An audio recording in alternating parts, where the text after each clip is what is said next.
If more of you supported the show, I'd be less sick of podcasts. The blah blah. Sending out good vibes. Blah blah. Good vibes.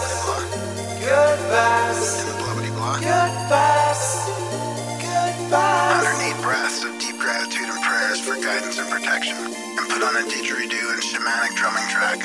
Shivers or vibrations and stuff like that.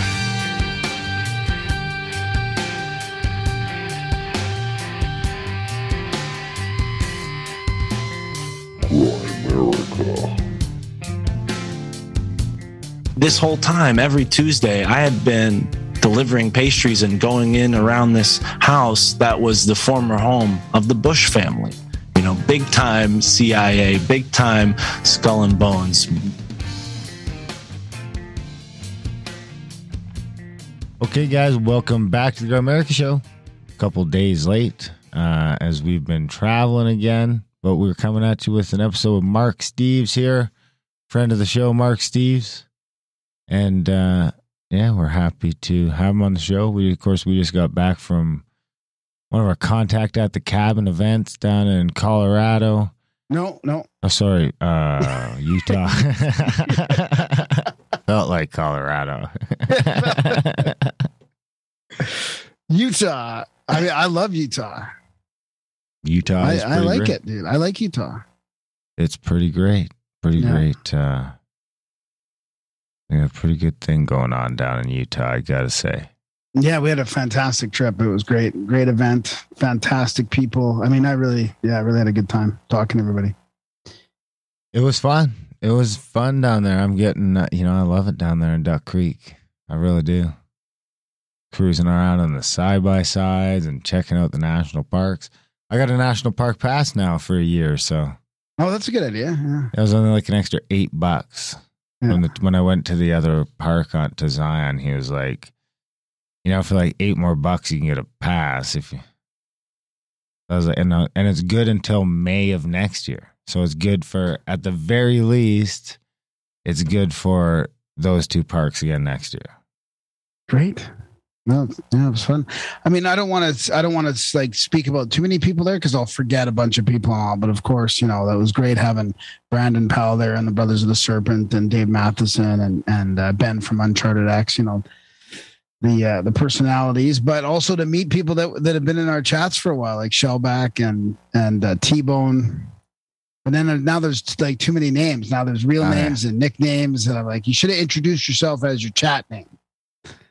There you go. And there's, Carbuncle, was there too, and others, and then of course seeing all the people that we saw at previous events, it was just fantastic. I had really good breathing with Brandon. I had a really good experience with the guys doing the music, like the Brothers of the Serpent, and Brandon doing the music was fantastic. Like Kyle was throwing the shaker and the tambourine thing on his foot. Like I felt like it was shooting into the corner of the room, dude. It was super. I had a pretty psychedelic experience with the breathing the last day. Huh. There you go. It was really and you were good. doing the cold every day. I did the cold every day. Yeah. We had the river, did a river walk there. And then we all jumped in. Well, most of us jumped in the river that last day. It was great. It was a good time. Good time down in Utah. Of course, next year's the 421 down in Utah. It's already starting to fly off the shelf. So head over to contactatthecabin.com. Check it out. Get a deposit down for next year's fun, I guess. Festivities. Next year's festivities. So I do want to mention, I want to talk about the travel a little bit too. I think it's worth it just for people to know what's going on. Because I know a lot of people feel trapped in the country right now. Do you want me to talk about my trip going down? You go first. I'm pooped. I'll go first. Okay. So driving across the border into the States, the first time, don't have to show them anything. He asks, but we don't have to show him anything. But he also asks if we had meat, and I had a bunch of elk in the trunk, and I saw cars pulling over. Cars that seems were being like it was pulled a over. month ago. I know. It feels like it was ages ago. So cars were being pulled over, and I'm like, I'm not going to lie about this meat. So I'm like, yeah, well, I got some elk in the back, and he starts elk, and he's like asking questions about hunting, and I'm like, well, we hunted it. I was there. I mean, I helped him, but I didn't hunt it. It's my friend. He's an Indian. and I didn't have any, like they expected some paperwork for it. And I'm like, well, so he didn't, so it sounded like he was fine with it. I said, look, yeah, we hunted. It's just enough for the barbecue. We're going down to barbecue. And so then he says, well, just pull over to the left and come into the office, sir. So we had to wait. So here, I got about a 10-hour drive that day and I got to wait 45 minutes. I didn't know what we were waiting for. I was like, oh my God, what is this all about? And of course, thinking, just trying to stay, calm and stuff. And then she just says, she calls me up to the desk and she's like, yeah, you need paperwork for the elk, proving that it wasn't poached and it was hunted properly and all that. So we're going to escort you back to the Canadian side and you'll have to get rid of the elk. So then we wait in line at the Canadian side to go in and we explain to the guy what happens. He's like, well, this is a normal thing. It's called a turnaround thing. So you still have to fill out your ArriveCan app. And I'm like, well, we're not going into Canada. We're just going to quickly get rid of the elk and drop it off with a friend right there and go right back around to the States. No, you got to fill out your app. So then it brings up all these other issues, right? Because I'm like, no, I'm not, I don't have a test. I'm filling out the app and it's useless because it's a really simple, strict app and it's not for just what I'm doing, right? So we go back and then I think we had to go into the office. Yeah, so we had to go into the office because we had a slip of paper to say that we were doing a turnaround thing. Brady was great. He runs outside and he found a Hutterite out there. And he gives the Hutterite the elk right there. The Hutterite's super excited. He's like, oh, I'd love to have your elk. So we got rid of it right in the parking lot of Canadian Customs. And the lady in there was great. So she just said to me, like, she goes, well, you answered these questions wrong. And I said, what do you mean? And she says, well, you have a quarantine location or something. So I'm like, well, I'm not going there. I'm not going anywhere. I'm going back to the States. So she lets us go ahead. It was fairly simple, but it took about an hour and a half probably off the journey. Go right back into the States. Talking about what did we talk? What were we talking about again? Anyways, it was super cool. The guards on the stateside are great compared to the masked up Canadian guards. You can't even understand. Doesn't even ask a thing about anything COVID at all. Nothing. Just go on, have a good time kind of thing. So we got right in. So then, of course, I've been getting these emails from the Canadian government thinking that I'm in the Canada side. So I've been ignoring these emails. So then I'm thinking, okay, well, at first I thought, well, coming back through this time, I'm going to handle it a little bit differently, right? I'm not going to do the no app, no test and all and fight them. I'm going to do the app, do the test, pay extra money for the test and see how it goes. Like, see if it'll go smoother. And I had a sense it's going to go pretty smooth, but then I can't do the app because I'm already in the app. They think I'm quarantining. So we're coming back up to the border after the trip and I'm trying to do the app and it won't let me. And I'm thinking, well, do I create a new account? Do I delete it and reinstall it? And so it's like, no, you're on day 8 of quarantine and I'm just doing no symptoms. So we get to the border guard and trying to explain all this to him that we had to go back around and with the elk and it seemed like he was getting it, but he wasn't getting it at first. And then he's like, so you're going back to the States? I felt like I was in a Monty Python skit or something. I'm like, no. We got turned around and we had to do the app. And then we were right back in the States again. So now it's they think I'm in day 8 quarantine. And I'm like, here, I've got my test and I show him my test and all that. And he was pretty cool. He goes, is your email player coach? Cause your last name's Dunlop. And I go, yeah, you got it. He's like, I'm like, not many people pick up on that one. Cause it was named after Paul Newman, player coach Reg Dunlop from Slapshot. You remember that? No. Yeah. Anyways, that's a good sort of Canadian joke. So I explained it. So he kind of started to understand what was going on, and he's like, okay, go ahead. Just ask us rush through the basic questions. You got any, firearms, blah, blah, blah. And just let us go through. So the app, so I have this test now that's not uploaded to the app because I can't, the app doesn't do anything. I log in, it doesn't do anything. It's just, you can't, there's no flexibility at all with it. But I mean, he didn't tell me I had to quarantine or anything like that. I'm still on the original, supposedly checking in with my symptoms every day from the other one. So it's just ridiculous. I didn't have any trouble at all with with my papers. Besides there not being enough employees to manage the Well, that logistics was a over there. whole like shit show of its own. I mean, the flight down was pretty uneventful, but the flight back took from like 6 in the morning. Well, no, would have been about 7 in the morning. We left at got up at 6:30, left at 7:45, and then I got home at like 9 o'clock. Just because, and I should have been home by 4:30, I think. Originally, I was supposed to land at 4:30, but I was delayed 3 hours in Vegas because of no ground crews. So it's the ground crew problem in both countries. Yeah, and then it landed here, and we were delayed on the runway for an hour because of no ground crew. So you had to wait, like your flight. Did you have to take a different flight, or was it your same flight just delayed? Same flight, just delayed. Delayed 3 hours. Oh, yeah. I mean, I had a direct flight, so I was lucky, really, compared to some of these people who had connections, and like people were freaking out all over the place. Really? Day. Yeah, Really? I was sitting at like right by the ticket desk at WestJet, just editing audiobooks, and it was really something else. Really, you're working, waiting for your. Well, flight what there? else am I gonna do? I'm just like, well, fuck. I can listen to an audiobook, but it's a weird spot to just try and listen to an audiobook. And I'm tired, so I'm probably going to fall asleep, and I don't want to sleep in the airport. I'd wait And till the the work plane. keeps you, like the working kept you up a little bit, kept you. Yeah, I sort of can sleep when I focused. get on the plane. That's when I want to sleep. So I was just sort of working and seeing this whole shit show of Is everybody masked up in the airport? No, nobody was masked up. Really? Nobody. Less than 1%. What? In the Las Vegas airport, yeah. No. Nobody. Oh my god, dude. Like it was Canada- when you seen a Canada mask, it was no just clue. like, whoa. Canada has no clue, dude. No clue. Utah, there's no COVID. Like really, I mean, yeah, there's a few people walking around with masks. There's a few. There's a few, but not a lot. I mean, that's your only visual reminder is that there's the minority of masks. Otherwise, you wouldn't even be able to tell anything's going on. Yeah, there's no mask there. There really wasn't. They made us all put on masks to get on the plane, but all the flights to Canada, you have to put on a mask. No, no. Yeah, so it'd like And come keep over. monitoring the plane Oh yeah.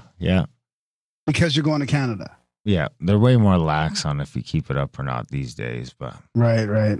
Yeah. so then I got off the airplane and proceeded to wait another hour for my luggage, and it's never showed up. That's so frustrating when you get to your spot after like 3 hours of flying. yeah. You got to wait an hour on the tarmac. And then like, and then wait an hour for my luggage inside, and they're like, were people freaking out again? Were the same people kind of freaking out? Or? well, to each other, you can kind of see it all around. I'm by myself, so I'm just sort of watching everybody. And then they came over the announcement and said there was like 5 planes they needed to unload, and nobody to unload them. And they're like, How can it, they're like, how can it be so that? we can't even tell you an estimate because we have no idea. And What? I was just like, holy fuck. Why are you operating? I don't understand how this is So possible. I went in to talk to the lady. I'm like, I got to get the fuck out of here, man. Like, this is crazy. And she's like, you got a real bad attitude, mister. And I'm like, pardon me? I'm like, are you I'm gonna- fucking Oh my God, I kidding just got a head me? rush. I just got a head fucking rush. have been getting fucked over all day. And you just told me you don't know when you're going to get my bag. And I have a bad attitude. And she's like, oh, yeah, that's it. I'm not helping you. You need this paper. Otherwise, you can't leave customs without your bag. So, and I'm not helping you because you have a bad attitude. That's the end of that. And she wants me to go kiss her ass to get this paper now. And I was just like, fuck that, bitch. And I walked out of there and I went to the customs guy and I was like, here's my fucking paper. I'm fucking leaving. I thought I'm you not didn't get the being held. paper. No, my other paper. Oh, you're okay. My Oh, you're not like- my your special. custom I paper. don't, because I guess there's a rule that you can't leave this fucking Without your bag. customs area without all the bags that you're responsible for. You can't come back into the country. Yeah. And I'm like, I'm not being fucking held hostage here because of their fucking ineptness. And You said he's that like, to the guy? oh yeah, But he was like already like backpedaling because he's probably been hearing it all day. Because here's the thing. This entire fucking room is full of luggage that isn't ours. So you can tell they've just been like fucking so far behind all day that hundreds of people have left without their bags.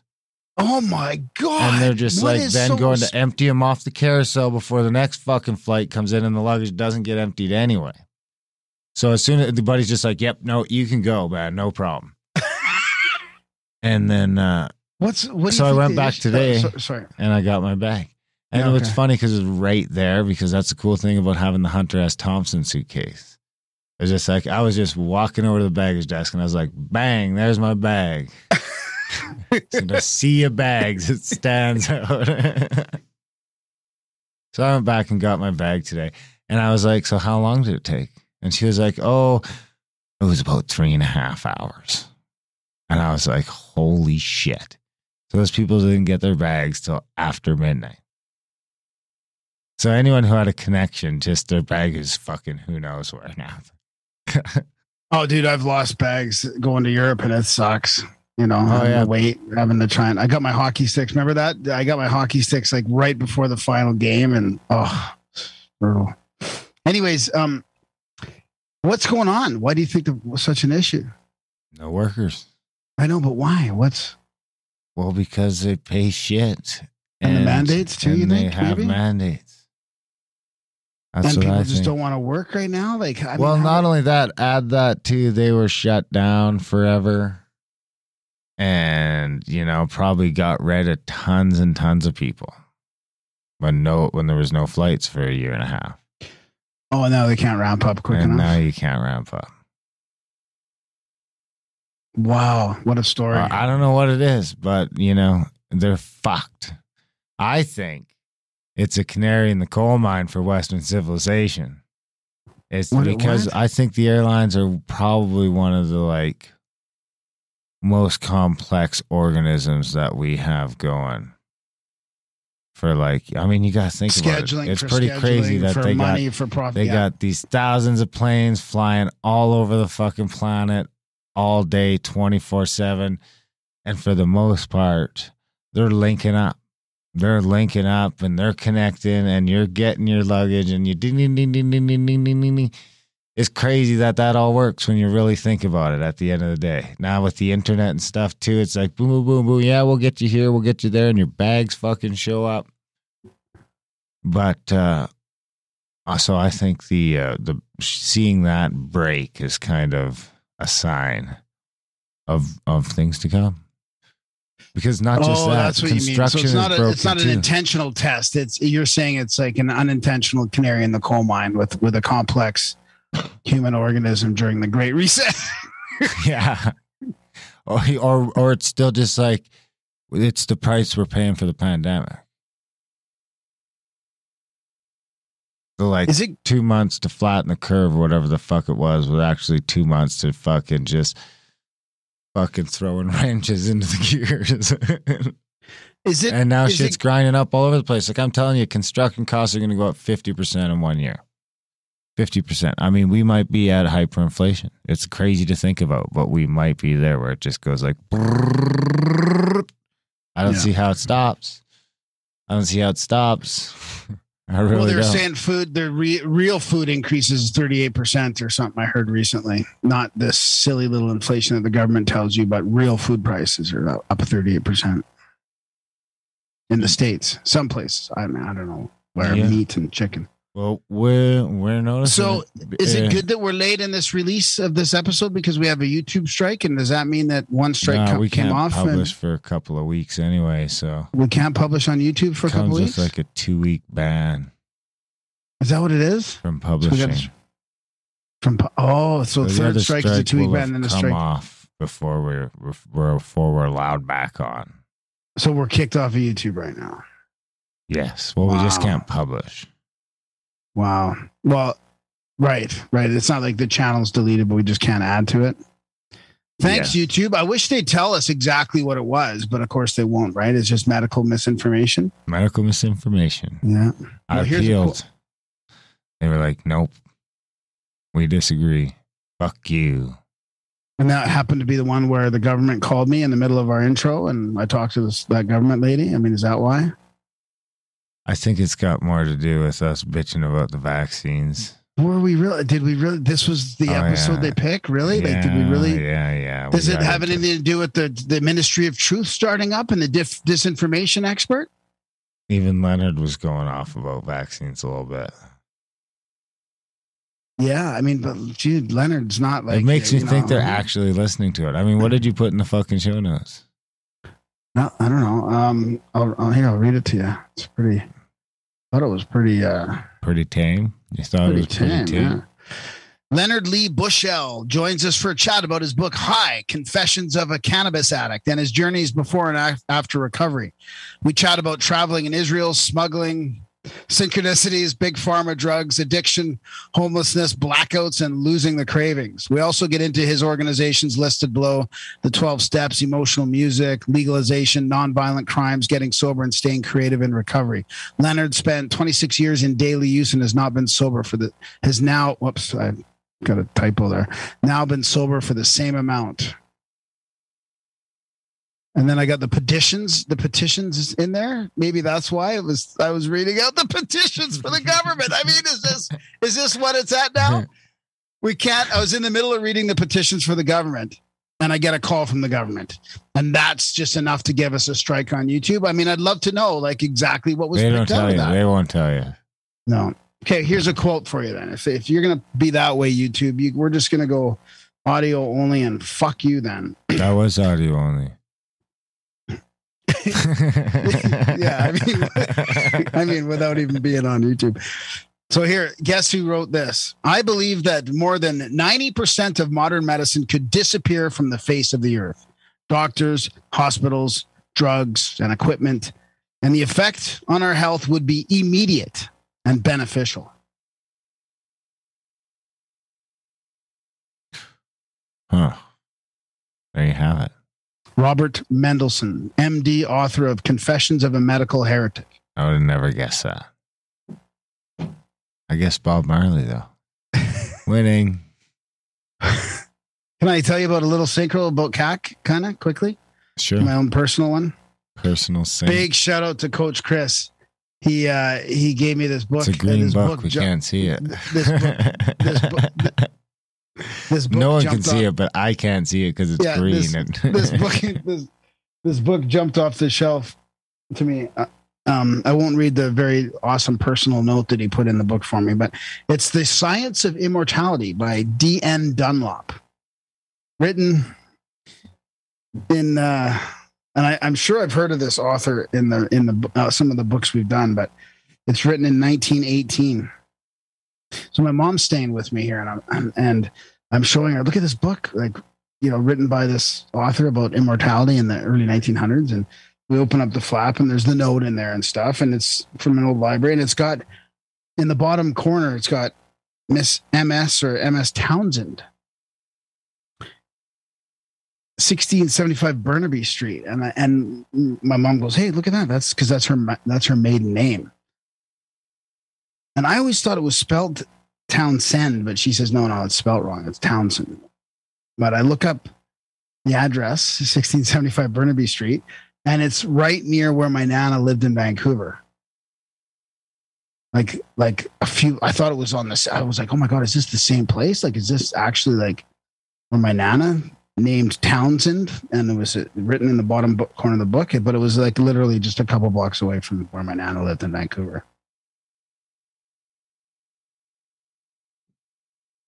So maybe we'll have to put that on audio.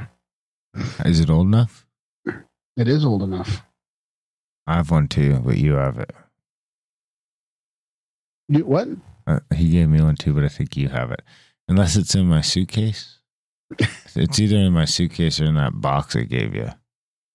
The box of drugs and firearms that I had to smuggle over the border unknowingly. It looks like it's not on Audible yet, too, so we might have to do that one. Bada bing, bada boom. There you go. Speaking of inflation, we are feeling the pinch over here as, we've had people having to, as people can't afford their stuff, podcast subscriptions are the first thing to go. especially, these value for value shows where you get all the content for free anyway.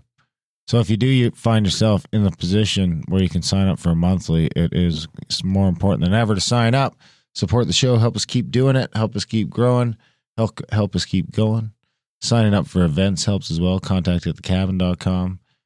Head over to adultbrain.ca if you want to check out all the audiobooks. But if you can sign up for a monthly, that's really the best way of all. Sign up for $1 a month or $2 a month. We're up to like 570 episodes over here, something like that. Maybe not. Actually, I think it's 500. Bless you. I wonder if I have COVID from the plane.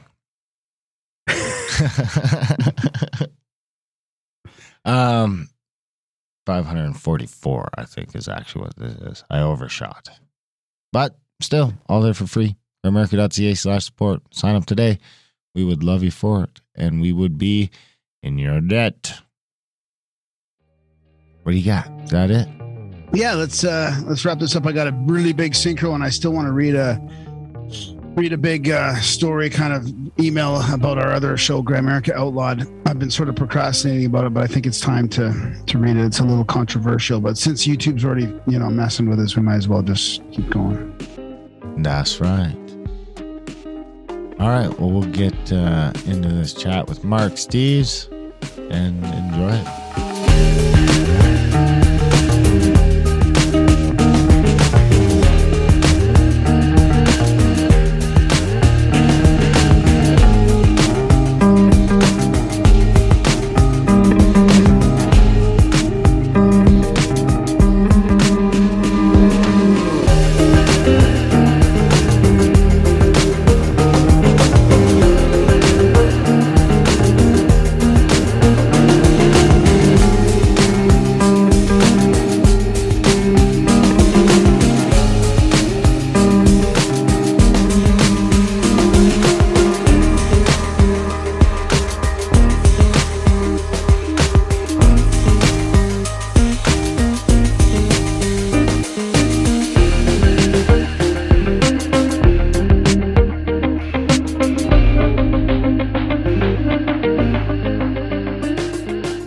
Mark Steve, thanks for joining us. Welcome to Grimerica. I think this might be your first time solo on here.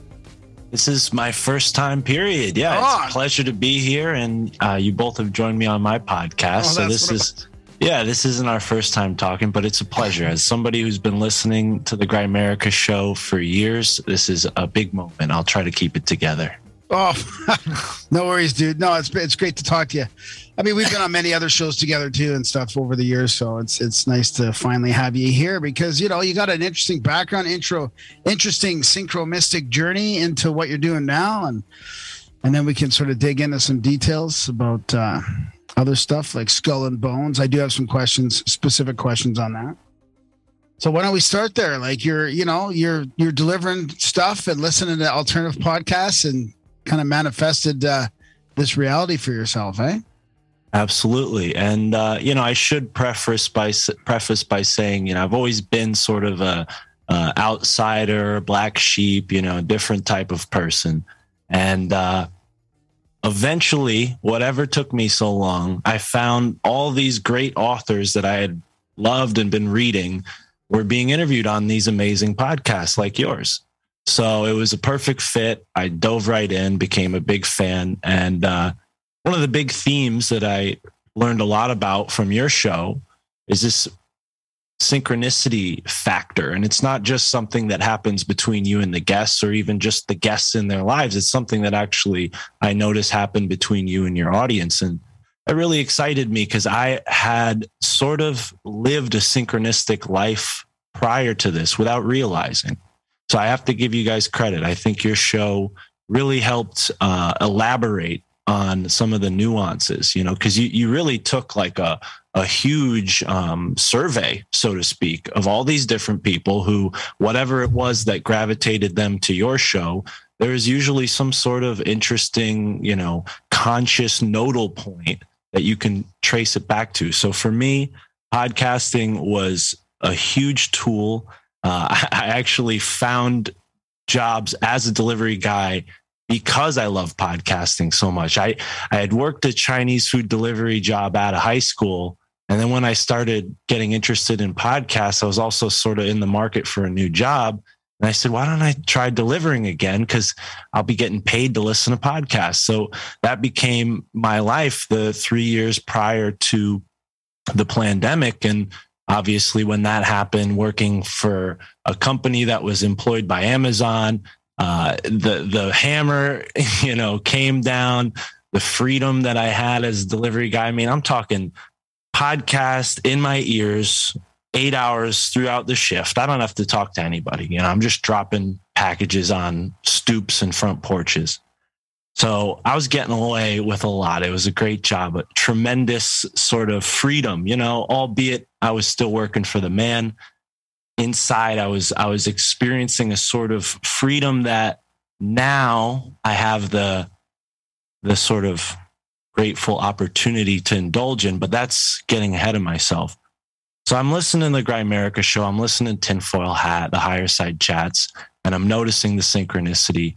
And specifically with Tinfoil Hat, being a fan of Sam Tripoli and feeling like I had a sense of where he was at. I mean, that was sort of foolish in hindsight, but I had this thought like, he should read this book. And the book I had in mind was The Kabbalion, right? It's also known as the 7 Hermetic Laws, as written by the great Hermes Trismegistus and so on. I'm sure you guys are very familiar with them, as we've narrated Manly P. Hall, and he talks a bunch about that.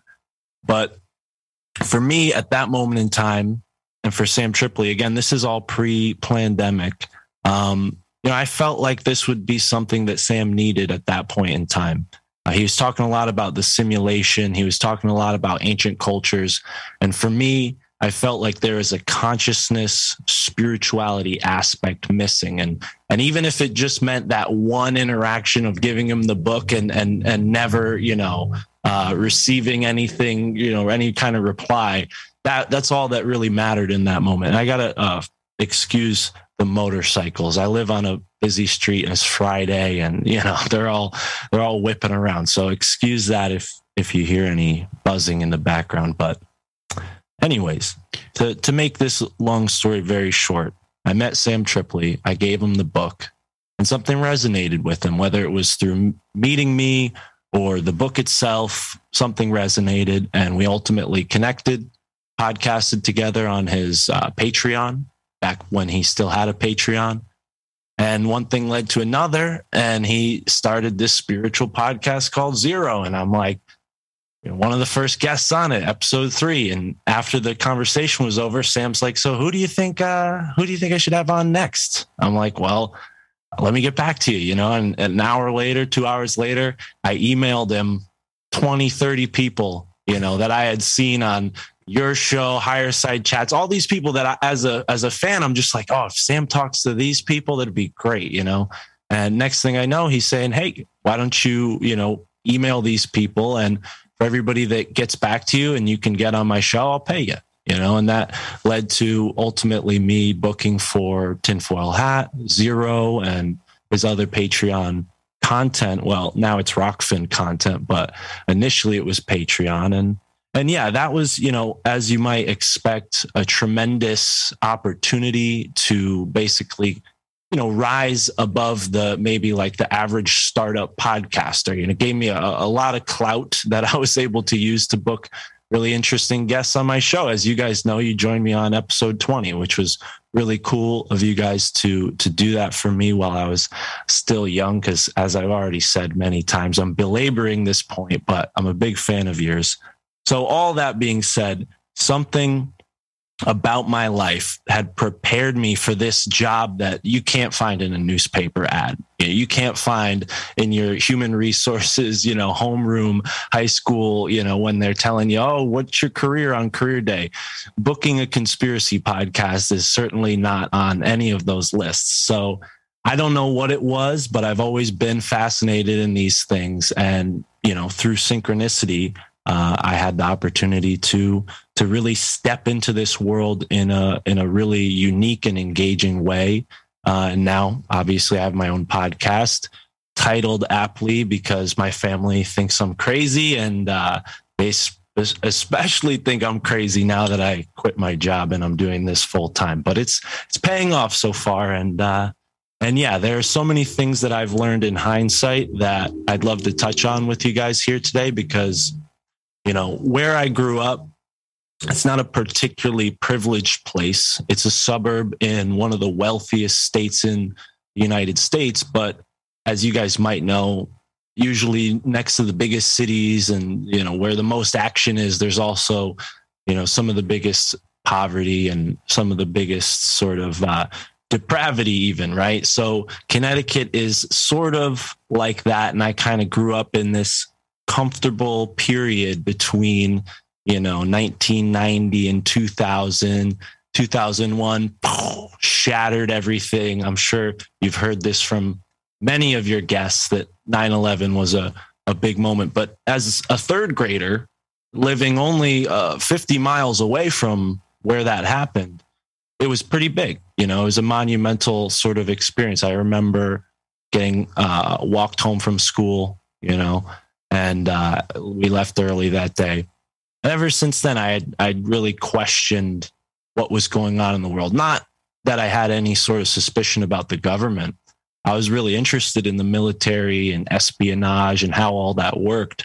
But I recognized that there was something in the world that was not right. And my heart was sort of set on figuring that out. And at first it expressed itself in the propagandized, manipulated way, like many Americans, I was like, kill the terrorists, get them all, and as that, slowly sort of immatured and my mind matured, I realized how foolish that was. And right along that time, we were swept into this Bernie Sanders, free the world energy. And I really hope to not get political here, but that was sort of the atmosphere that I grew up in. High school, I graduated in 2012.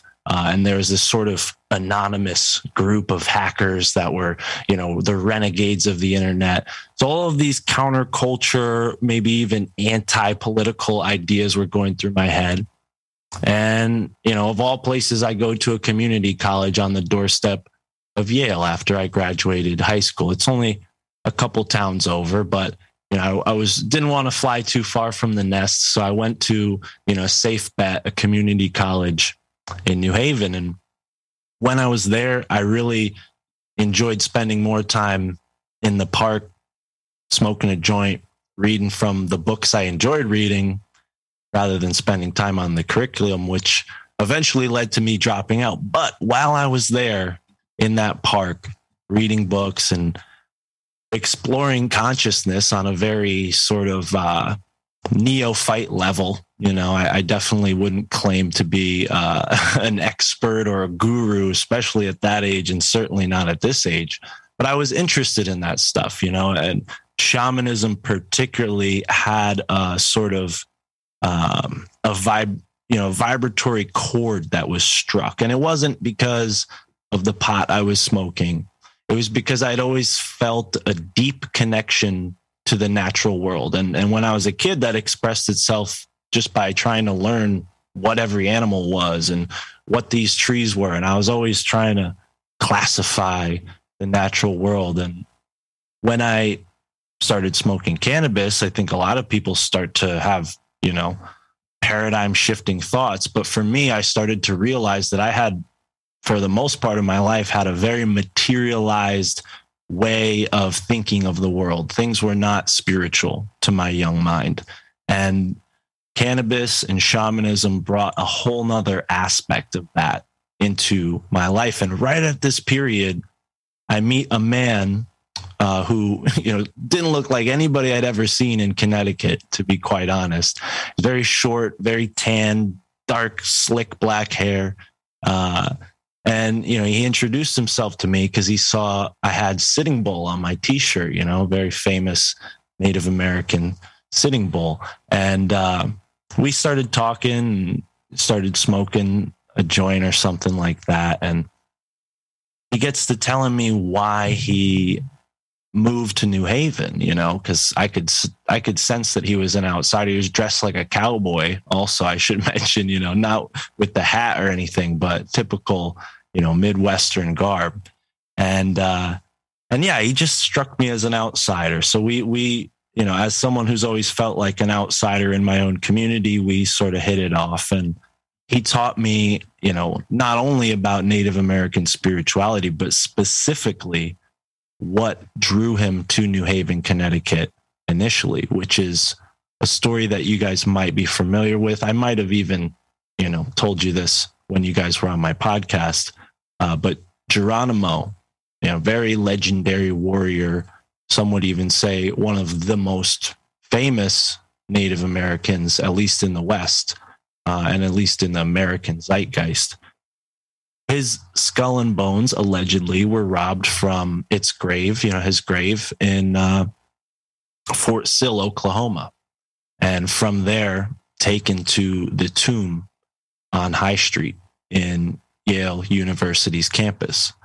And this is why Amos, this man who became sort of like a mentor to me, this is why he moved to New Haven all the way from Arizona. And every day at noon, and this is a sort of vow of poverty sort of pilgrimage. He didn't have like any place to stay. He was homeless for the first few months that he came to New Haven.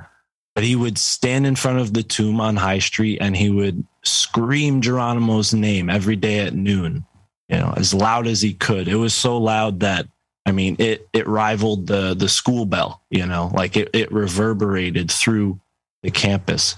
And I had the privilege of standing next to him one day when he did that. And he explained to me, like, this isn't for attention. This isn't, even for any sort of action, this isn't some kind of magic. He says, I'm connecting with the spirit of my ancestor. I'm connecting with somebody who had a very, very serious crime committed against him in the afterlife.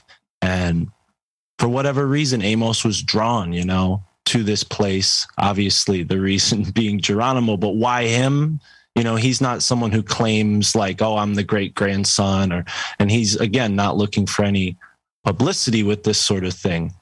But what he's doing is he's praying to Geronimo. He's praying to the spirit that's trapped inside of this cold, dark fraternity room, piled, femur bones. Is that what the crime was? Is the exhuming of the bones and putting it there? Well, Geronimo's afterlife? As Darren knows, he's been on my show to talk about this. There were a myriad of crimes committed against the Native Americans. But, amongst being imprisoned, captured many times, once he was buried, and I do believe he died peacefully. He didn't die in a war. He did die peacefully, Geronimo. But his grave was robbed. And, this is something that we would consider a spiritual crime, across all cultures, not just Native American cultures.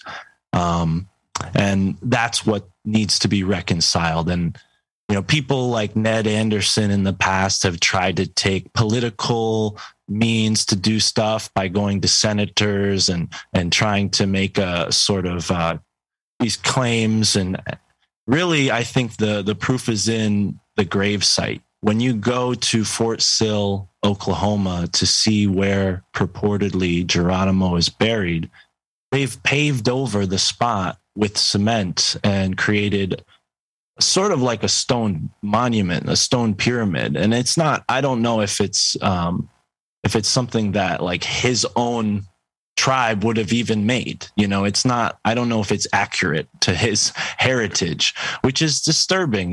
This is something that I think it's happened on so many different levels that what I'm attempting to do, and I really am grateful for this opportunity. And I should say that this is the beginning of a sort of process that was inspired by Michael Wan and Ross Ben. Michael Wan, you've had on the show before. Not sure if you had Ross Ben yet, but you are. No, but I want to have him on. I want to talk to him about some historic figures and vampires and stuff. Like banking? Or like what? Like banking figures? No, like Who's the one I'm thinking of that I love? Saint Germain. Yeah, Saint Germain. Yeah. Geronimo. They never let Geronimo out of prison after the Indian Wars. He died in jail. Okay. So not peacefully. I Same apologize. thing they would have done with Crazy Horse if they would, but he got killed instead. When they tried to arrest him, he ended up getting killed.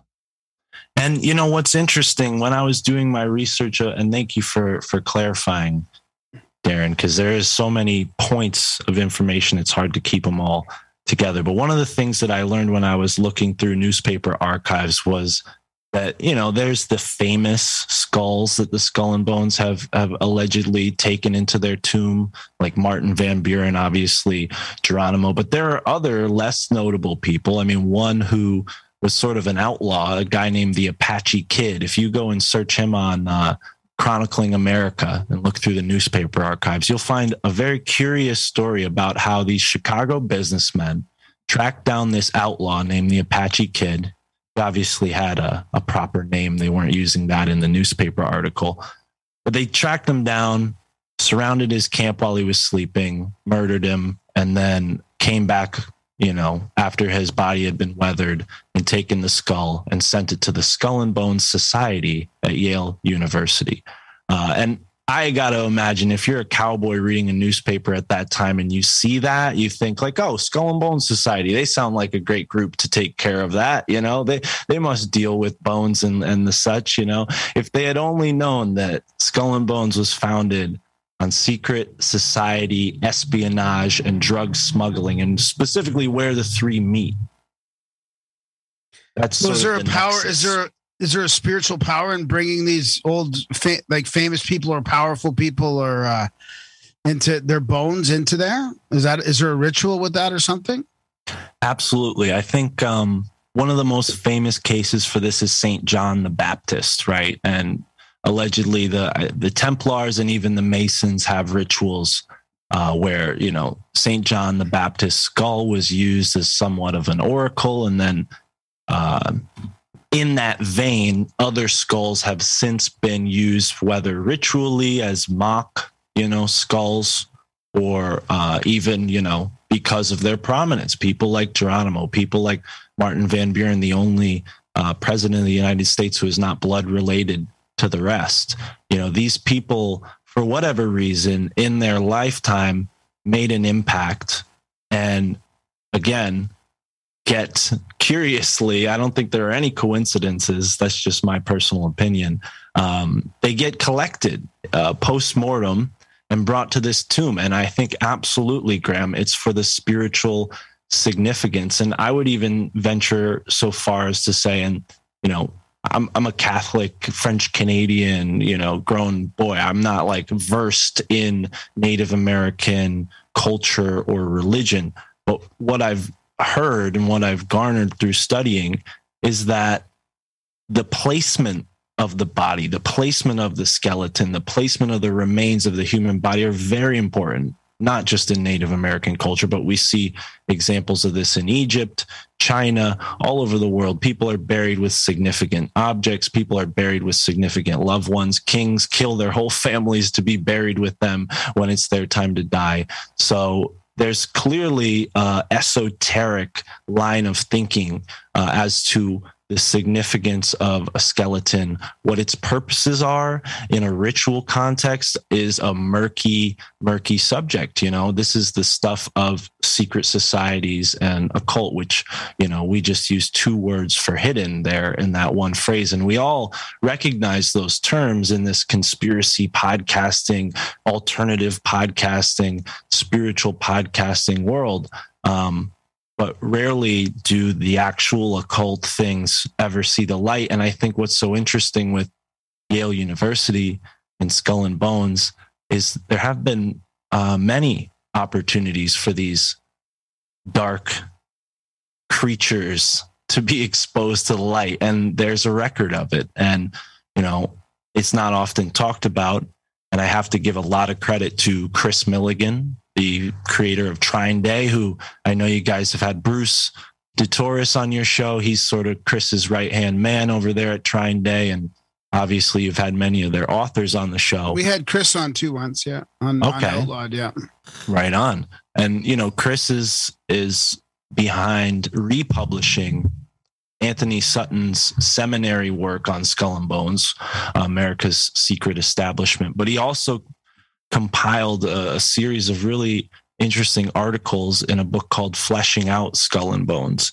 And these two books really inspired me at a young age, to believe Amos. Because keep in mind, I'm just a naive college kid, almost a college dropout, smoking weed, cutting class at a park, and a homeless guy's telling me about all this stuff. So to my parents, I was nuts, but to us, this sounds like some kind of academic stuff. And I'm comfortable talking about these controversial subjects in an academic way because I'm a college dropout. I have no academic structure. So people obviously can sort of take everything I'm saying with a big helping of salt. But at the end of the day, I'm only resting on the shoulders of, guys like Chris Milligan, Anthony Sutton, Michael Wan and Ross Ben even, and obviously my mentor Amos, who really sort of brought this to my awareness in a tangible, physical way. And if you'll allow me, here's where it connects to the podcasting world, because, as I mentioned before, I was a delivery guy. I sought this job out to listen to podcasts, to educate myself. I'm like, I can get paid to learn about all this stuff. Graham and Darren set up the Grimerican School of Higher Learning, and I'm enrolling. I was on your Patreon since 2018 when you guys did Outlawed. It took me a couple months, but I made it onto the Plus, and I think that's the sort of karmic link that really allowed for it to be like a.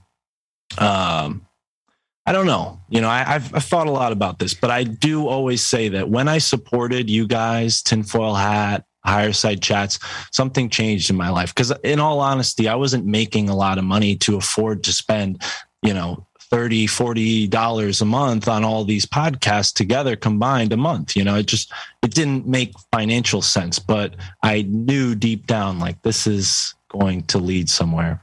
So as I'm listening to podcasts, delivering bread, of all things, in the morning, 3 a.m, to Yale University, because the bakery I worked for, a German bakery, had a contract with Yale.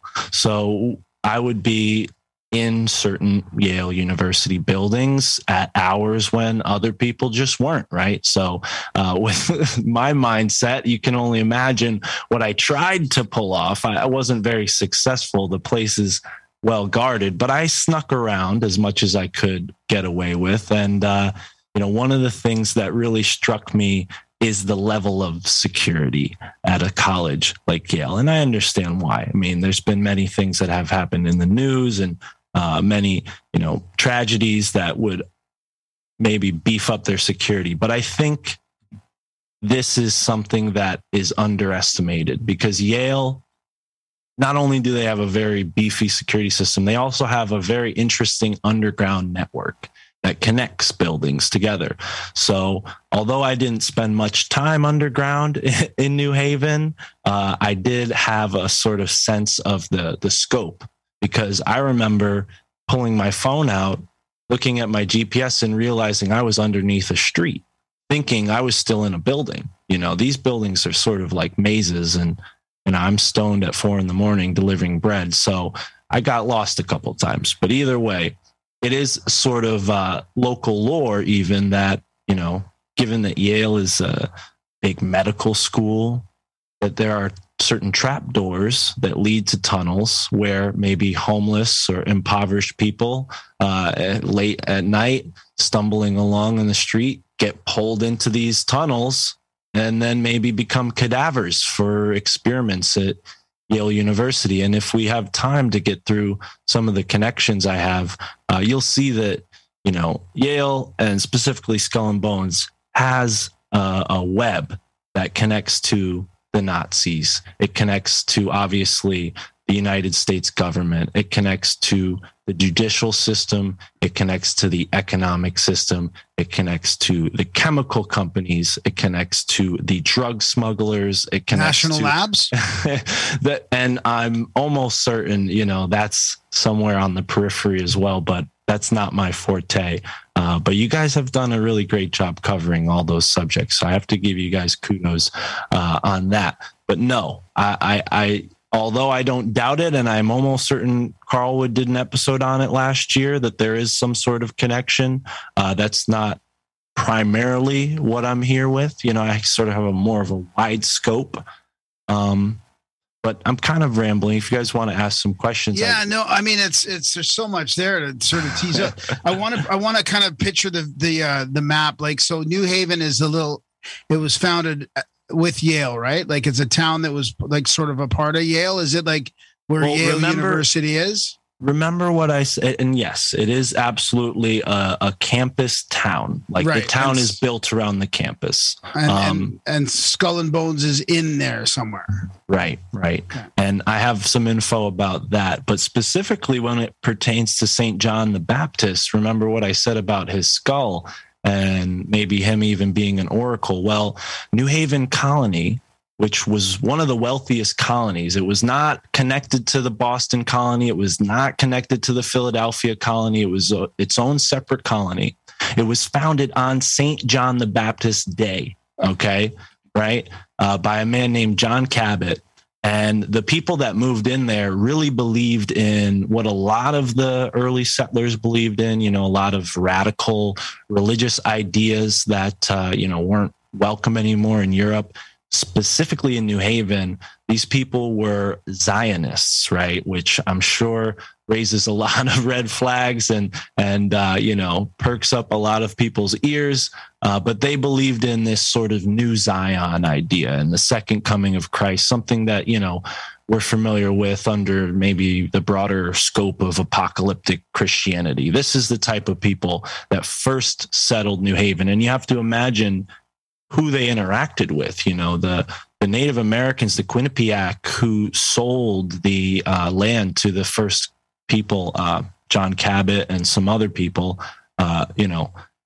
they were doing things that now are remembered as devilish. Like, if you go around New England, you'll see Devil's Den, Devil's this, Devil's Cave. Everything's called Devil's this, Devil's that. And that's because, all these folks who moved to New England were very, very superstitious and had, these very interesting and most cases extreme Christian ideas. Not in every case. In some cases, with the Shakers and the Quakers, they actually got along very well with certain groups of Native Americans. But for the most part, anything Native American was considered pagan, devilish, and that kind of led to a lot of weird clashes. The other interesting thing to note is that certain tribes in this area were said to practice child sacrifice.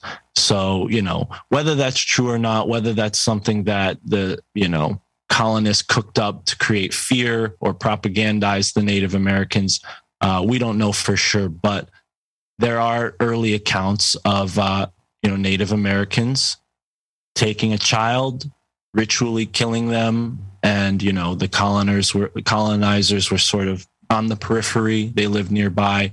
And they witnessed these things. They wrote them down. I have a lot of like Connecticut state records that I've looked through and found these sort of very striking similarities between the cultures that were here and the Aztec cultures, the Mayan cultures, the cultures of, Mesoamerica, which is something Darren shared his insights on when him and I spoke on my podcast. But to connect it maybe back to me as a delivery guy, here's where the synchronicity really, really sunk in. I was delivering to a typical Tuesday delivery. It was the Yale Economics building, and the janitor did not really seem friendly. And, one day he's like, well, I'm going to tell you how to get in here, because I would always really bug him. I'm knocking on the door. He's vacuuming. He can't hear me. So one day he teaches me how to like sneak in to the economics building. There's like a secret door. You got to jump over a fence, this whole thing. He's like, you look athletic. You could do this. I'm like, okay, cool. So every Tuesday I'm almost breaking into this building. And one Tuesday, I'm in the building. I look down at the Yale University newspaper and I see George H.W. Bush dies today. And it said, former resident of New Haven, lived at 88 Hill House Avenue, the exact building I was standing in, right? So this whole time, every Tuesday, I had been delivering pastries and going in around this house that was the former home of the Bush family. Big time CIA, big time Skull and Bones, probably one of the more notable Skull and Bones. And we'll see just with H.W. Bush's track record alone, the myriad of connections. I mean, we're talking about the ambassador to China, right? All of the Skull and Bones history connects to the Opium Wars with China. Anyways, so this sort of tremendous synchronicity kind of hit me, and that's when I realized it had been too long since I'd seen Amos, and I tried my best to reconnect with him because it had been several years since I had last talked to him. And we've talked since then, but, over and over, I would be drawn back, and that was one of the more pronounced synchronicities where I was in this man's house the day he died. Now it coincidentally is the economics department of Yale. But it's very like personal for me. I feel even slighted, and I don't, I'm not exactly proud of that, but I think there's a economic disparity that's been created here and across the world thanks to the elite connected people within Skull and Bones. Wow. Who's all in there? What's that? Who's all in there? Oh, inside of the Department of Economics, the Bush home? Skull and Bones. Oh, okay. Give us a rundown of some notables. Yeah. Well, really, it starts with Yale himself. Elihu Yale is the person who Yale's name comes from, and he was a member of the British East India Company. I'm sure you know what their reputation was.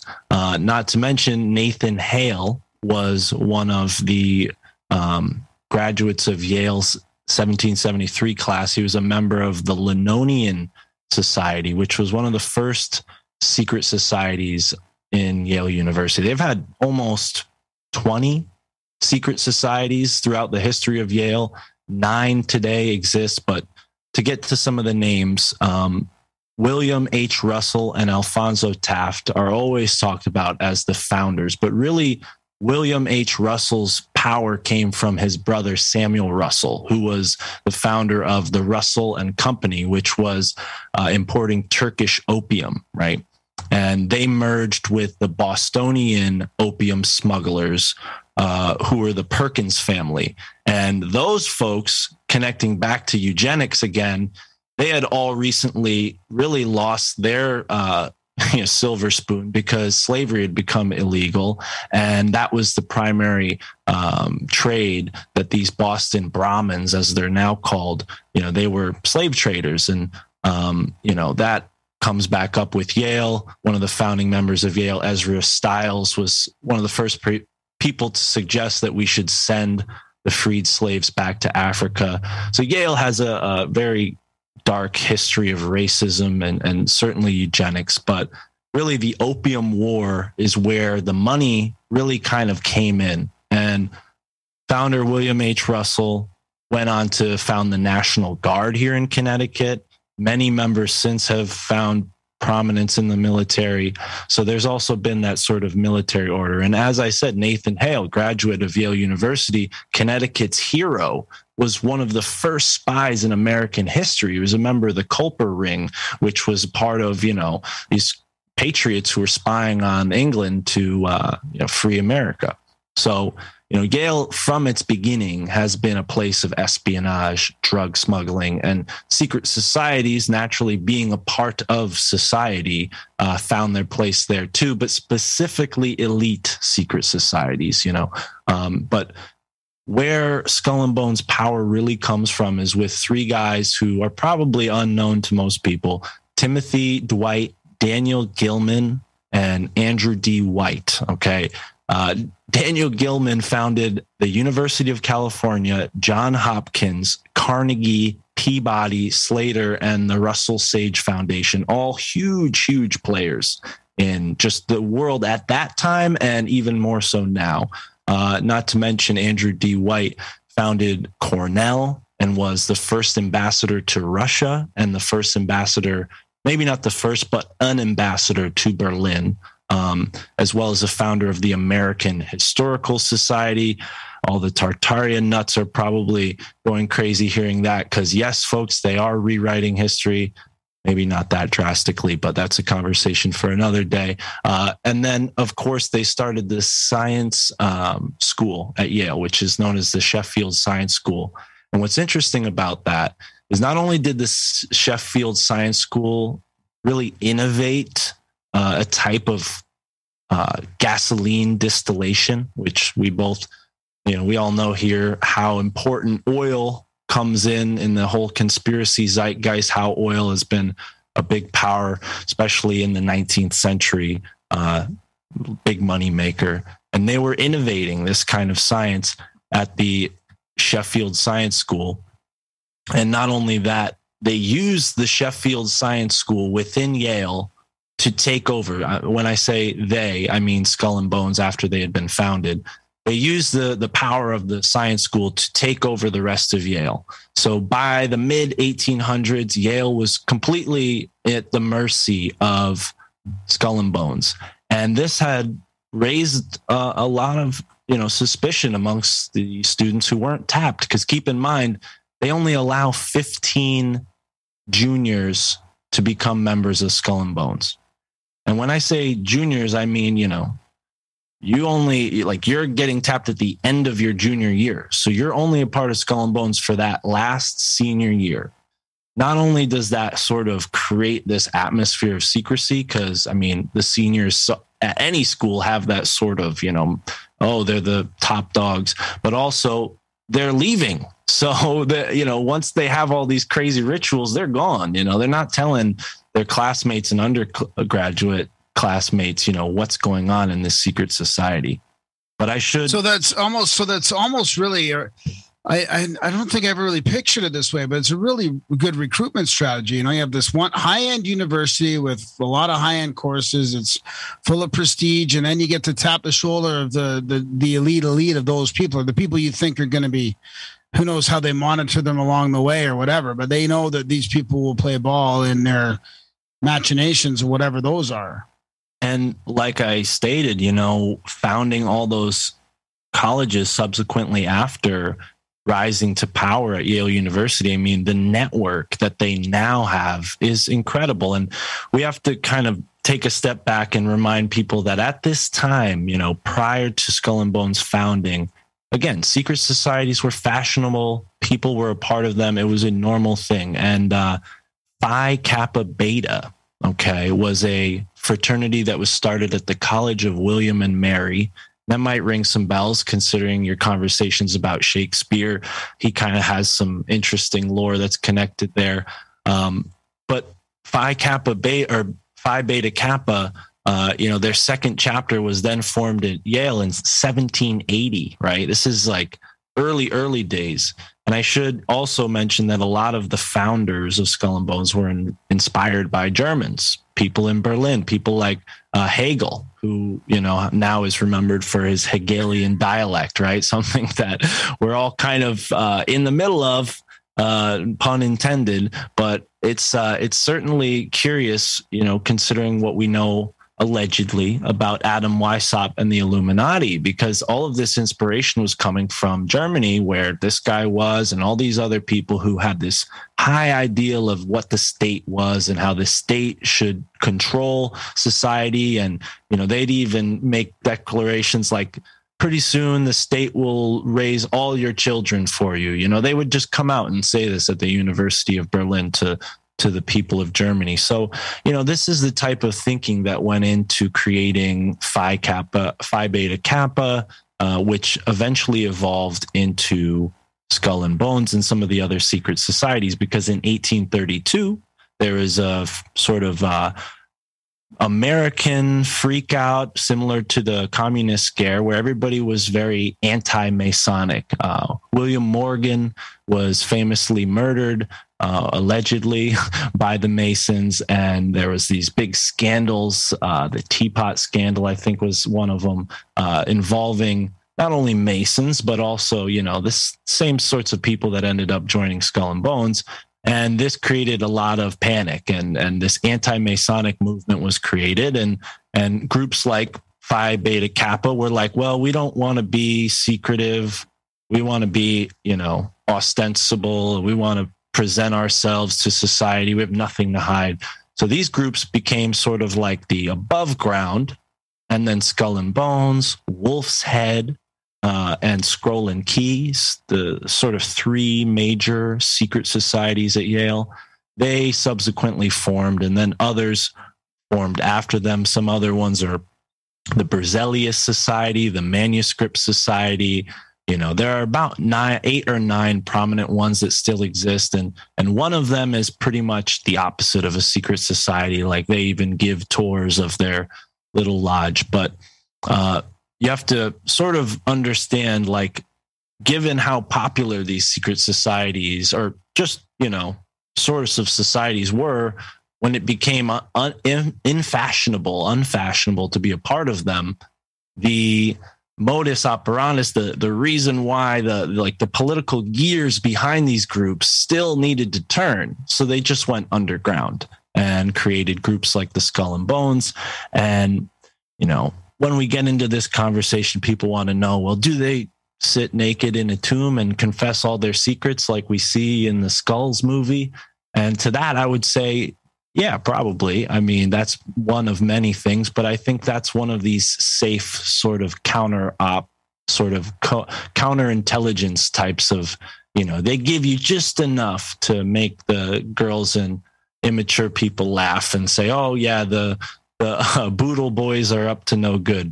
And that's the Boodle Boys is like a sort of local term for Skull and Bones back in the day. But, what I think is going on, connecting some other researchers like Michael Hoffman, who was recently on my podcast, and, obviously Chris Milligan, who I mentioned. I think there's a sort of magic at play where the spiritual energy of the Native Americans has been taken and reversed in this way where their icons, their notable, powerful people were exhumed from their graves and brought to this tomb. Not to mention all of the eugenics programs that came from prominent academics in that time, moving Native Americans to their reservations, all these sorts of things happening. I think there's a sort of theological, metaphysical landscape magic going on in the building of Yale University, where it is in its position. It's sort of an aligned position. If we look at some of the ley lines that people like Peter Shampoo have drawn, and Glenn Kreisberg draws a really interesting ley line from the tip of Long Island, which is that, island that comes under Connecticut, stretching out for New York for you Canada folks. I don't know if you know the East Coast off the top of your head, but Long Island Sound stretches out past Connecticut. And if you draw a line from there up to Thunder Bay, Michigan, which is sort of like this arm that stretches off of north of Wisconsin there into two of the Great Lakes, you see this alignment forming of sacred places for the Iroquois nation. And up at the top, sort of vaguely in the periphery, is a place that the Iroquois, certain tribes, regarded as the Garden of the Gods, or the Islands of the Manitou, right? And this is a place that's now called the Thousand Islands in upstate New York. It's between Canada and New York. And Skull and Bones has this, private island up there called Deer Island. And considering, the alignments of various buildings that they've been behind the creation of, the selection of this island, and, myriad of other things that have yet to be mapped out, I think what's going on here is this sort of geomantic magic. the likes of which, we see in maybe, the Isles of Britain with, the churches sort of taking over each other's holy lands and holy places. I think this took place within Masonry in the United States, but specifically headed by groups like Skull and Bones, Wolf's Head Lodge, and, this sort of after post-college society of people, because after they graduate, they receive a grandfather clock, they receive $20,000. I'm sure it's more, you have to adjust for inflation nowadays. But they receive these sort of symbolic, esoteric gifts. And bonesmen, when they're buried, are said to be accompanied by many other bonesmen in their wake. And they always leave a sickle and a bale of, or a thrust of wheat on their grave, which we know are Saturnian symbols. Hence the alternate name for Skull and Bones, which is the Brotherhood of Death or the Order of Death. So, the sort of idea that has come to me over the past few years is take up the torch that Amos passed to me.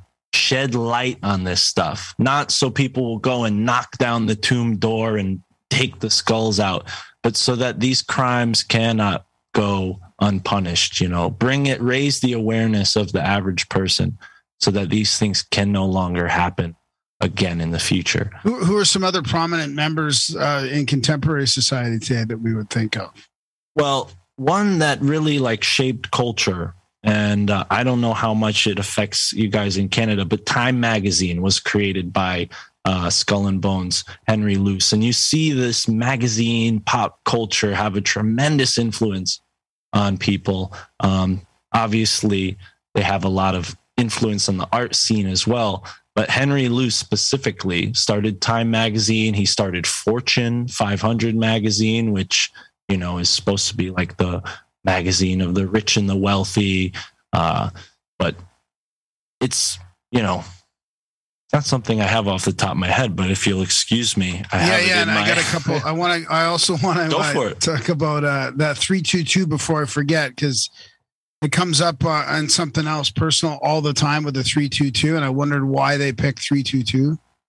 So 322, to what I understand, has kind of a disputed but kind of agreed upon multiple origins. So Demosthenes is a Greek person who was either born or died in 322 AD. That's sometimes cited as the significance. I think the significance has been sort of proven by Anthony Sutton and Chris Milligan with their research, where they show that A, Skull and Bones was founded in 1832, hence the 32, and B, it was the second chapter of a German organization. So the number 322 took its significance from a log that, keep in mind, pre-internet, they're keeping inner documents of, archives and what they say at their meetings and stuff. So 322 would be at the top of their little archive. And as sort of lame as that sounds, that seems to be what Anthony Sutton. I know. I just feel like there's got to be more significance to it than just the I have heard that. I'm sorry. No, go ahead. I have heard that this gentleman, who I probably butchered his name, from Greece, that he was not a very savory character. He was doing things like, sacrificing children and other things that maybe people who are a little more inflammatory with their research can kind of come and connect. But I don't think we have to necessarily go that far. I think the number, if anything, just shows us how the group started, where its origins are. Can I go further back? I got something tell me. That came to me today. Tell me. Bacchus and Dionysus were resurrected on March 25th. And if you go with the typical 3-day sort of death and then resurrection kind of meme, because the resurrection's all over the place. It's not just Jesus, right? So on March 25th, which happens to be my sobriety date, which is why I recognize it as a sort of a date of resurrection. But Bacchus and Dionysus, apparently, that comes from Manly P. Hall's book, I think, or Isis Unveiled or Secret Doctrine or something. But what if it was like the 3 days prior to that, the death of them, like skull and bones, the death 3 days before the resurrection? Where would the 22 come in? Maybe did I miss 3 days before the 25th is the resurrection, but it's that okay, the 3 day the 3 day length of time that always seems to happen prior to the resurrection. Well, and I would not not Christmas or that's Easter, right? No, Mark. No, I don't when anyone think so. dies, everyone dies. Just 3 days, motherfucker. 3 days. Some years it's Easter, right? Because the solstice is 21, and the sun rises March, again on the 25th. Solstice, right? That's the equinox. Is it? That's the equinox. Yeah. Right. Well, and this idea that you just mentioned of resurrection is alive in the architecture of the city itself, because the tomb, which happens to be, flanked on three sides by art galleries and museums, which for the most part hold a lot of ancient relics, at least the sort of more modern one. It has a big carving of an Anunnaki from Mesopotamia. I mean, that always just shocked me. I mean, it's huge. He's wearing a wristwatch, and this was supposedly carved in, who knows when BC. And this is, in a building only a block, less than, 5-minute walk from their little headquarters. And what I also found out when I was looking through the newspapers is that their old lodge that they would actually sleep in was on that property that then became the art museum. So this block where their tomb is, they own it. And down the street is the old burying grounds of New Haven. And a man named St. John Samuel, I think is his name, was buried in this sort of mausoleum, right? Not an underground burial, like a above ground, encapsulated in this same stone that they used to build the secret society tomb. They used it to build an archway over the graveyard that says "the dead shall be raised" in sort of ominous capital letters. And Saint John, whether or not he's definitely not the actual Saint John the Baptist, but they play these name games, very often, and I think that's where the significance is. And as I mentioned earlier, New Haven is, just as much an underground city as it is an above ground city. The only difference is really only Yale has purview over the underground side of New Haven. And I wouldn't be surprised if underneath High Street, the street that is a one-way street and goes from the tomb to the graveyard, I wouldn't be surprised if they have some kind of underground tunnel that follows the same path and takes them, from their tomb down to the graveyard, where, similar to Paris, which anybody who goes to New Haven, it always marvels at the neo-Gothic towers and all these amazing neo-Gothic sort of carvings and reliefs and statues, very similar to France, where they have, this catacomb underground, really made creepy. Of skulls. Yeah. The catacomb of skulls and bones and shit. That'd be some shit to wander around all fucked up on acid. Well, yeah, I would hope not, but I think in the 60s and 70s there might have been a couple Yale students that fell into the tunnels on acid. I will eat some acid down in those catacombs. Okay, I will break my acid. Contact at the catacombs? Are we going to plan this in New Haven? Mushrooms might be better. We just said that, Darren. I just said contact at the catacombs yesterday to Darren. Oh. That's hilarious. But that wasn't. Oh, that was contact at the chamber, wasn't it? No, that was different. Oh. Well, I don't know. Contact at the catacombs. Was that a Grimerican cool. show episode? So did I just finish the joke? That might have been an outlawed. Did you knock on the tomb or something of this place? So that was sort of this is the other side of the synchronicity. Is, as I mentioned, I was a college dropout, but I liked college. I liked the partying side of college. I liked the acid tripping part of college. And when I was a Chinese delivery guy, a buddy of mine from high school who used to be Chinese. Well, I used to deliver Chinese food, but no, I wasn't Chinese. No, maybe in a past life, but not this lifetime. But I was delivering Chinese food, and a buddy walked into this restaurant I worked at, and he had been like the only conspiracy oriented person I had ever met at that young age, at least in my community. You know, like he showed me loose change and all these other things online. But he's like, hey, you got to come and join this fraternity. You don't have to be in college, you know, just come and hang out. It's fun. So I said, what the hell? I'm not doing anything better. I go down there. I get, you know, pseudo initiated into this fraternity, and it was a fun time.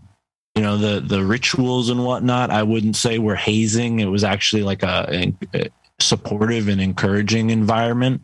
But it was like, you know, this sort of Animal House style movie, you know, kind of fraternity that was disconnected from not Yale University, but a state university nearby. And on the last night of, you know, whatever my series of rituals were to become initiated into this fraternity, they had us as like a, you know, a real test of our character, because it was a New Haven college. We went downtown and they had us kind of take our own lonely walk down this street and knock on the Skull and Bones door, and then, you know, kind of run back, you know, and it was really like, it felt like an inner fraternity prank. Like our fraternity was this small, you know, not in any way close to the significance of Skull and Bones, but because we shared the same town, it was like this, like we thought we had a rivalry. So the initiation process, we had to like test our courage and knock on this door. And I remember just thinking, like, how weird is this? Because I didn't tell my friends in that group of friends about Amos or Geronimo. You know, they weren't really open, other than that one guy, Mikey, to this type of thought. You know, they did psychedelics as like a party thing, not as like a consciousness expanding thing like I was doing at that age. And yeah, just the irony of like, yeah, now we're going to make you go and knock on the Skull and Bones door, you know, and you got to like march down the street at midnight, and kind of your nerves get to you. But it wasn't anything. I'm sure nobody was in the building at the time. It was a Saturday. But at the end of the day, I just look back. What's that? Didn't leave any poop. I'm sure some people when have. I was a kid, we used to have the paper bag of dog poop in it, and you'd light it on fire and leave it on their step, bang on the door and run away. I might get in trouble admitting this, but there was poop. That's it. You're on the hit list. Mark Steeves, George Bush Jr. just added your name to his list. He stomped out that shit 30 years ago.